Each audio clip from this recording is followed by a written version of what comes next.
और जो भी अपना भला की बात है ये करो। सबू ने आखिरी में जय जोहार जय आदिवासी एक बार और नारा कर दीजिए। जय जोहार का नारा है एक तीर एक कमान।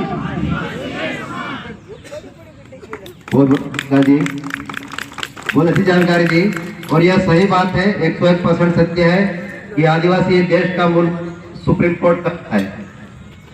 अब मैं फैसला आया था, ठीक है।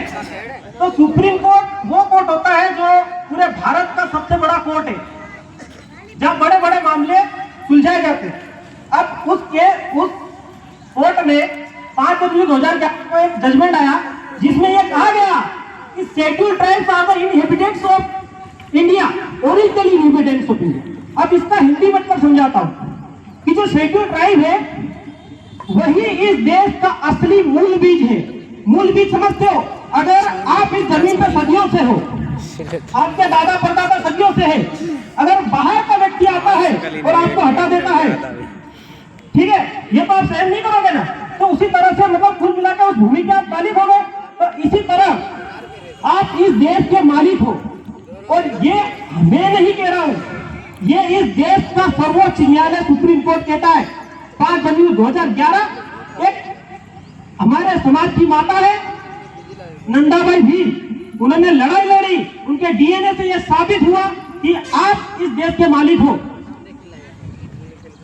तो आप सब लोगों को एक उदाहरण देता हूं आपको कि जब एक छोटा हाथी का बच्चा होता है ना, उसको जब जंजीर से बांधा जाता है तो वो तोड़ नहीं पाता, वहां से हिल नहीं पाएगा, भाग नहीं पाएगा। लेकिन वो बड़ा हो जाता है तो उसको उसकी शक्तियों का एहसास नहीं होता है, वो उसी जंजीर से बंधा हुआ होता है।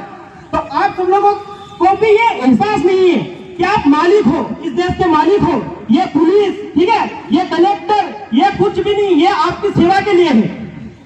ये क्या है? आपकी सेवा के लिए है। आप 5 जनवरी 2011 के सुप्रीम कोर्ट के जजमेंट के अनुसार इस देश के मालिक हो और आपको मालिक की तरह व्यवहार करते सीखना होगा। समझ रहे हो? तो जब भी खुद को आदिवासी बोलो तो ये अपने अंदर महसूस करो कि हम इस देश के मालिक हैं। और दूसरी बात, इस देश का मालिक इसलिए है हम क्योंकि जब इस भारत भूमि में ये जो खुद को आर्य बोल रहे हैं या उनसे पहले के लोग, उन लोगों से भी पहले हमारे दादा परदादा इस भूमि पे निवास करते थे। इस भूमि का मूल बीज है हम। अपने वीर कहा गिरनार ही गर्भ क्यों, है ना। दूसरी मुझे याद नहीं आ रही, लेकिन समझो बात को। गोम धनी भील कहा जाता है, मतलब भूमि का मालिक भील। तो ये जो आदिवासी है ना, ये इसीलिए मालिक कहलाता है। और दूसरी बात मैं ये बोलना चाहता हूँ कि हमारे बुजुर्ग सम्माननीय आए थे, सबसे पहले उन्होंने ये बोली कि हमारे लोगों पे क्रिमिनल ट्राइब एक्ट लगाया गया था। 1871 में अंग्रेजों ने क्रिमिनल ट्राइब लगाया था, मतलब कि जन्मजात अपराधी। आप जो ये बैठे हो आदिवासी, चाहे भील हो, पटरिया हो, चाहे कोई गोंड भी हो, उन लोगों को अंग्रेजों ने ये कानून बनाया था, उनको देखते ही मार दो। मतलब ये हमारे जो गुलामी स्वीकार नहीं कर रहे, ये हमारे को सहयोग नहीं कर रहे सरकार चलाने में। तो ये कानून था। 1950 के बाद में इस कानून को हटा दिया गया।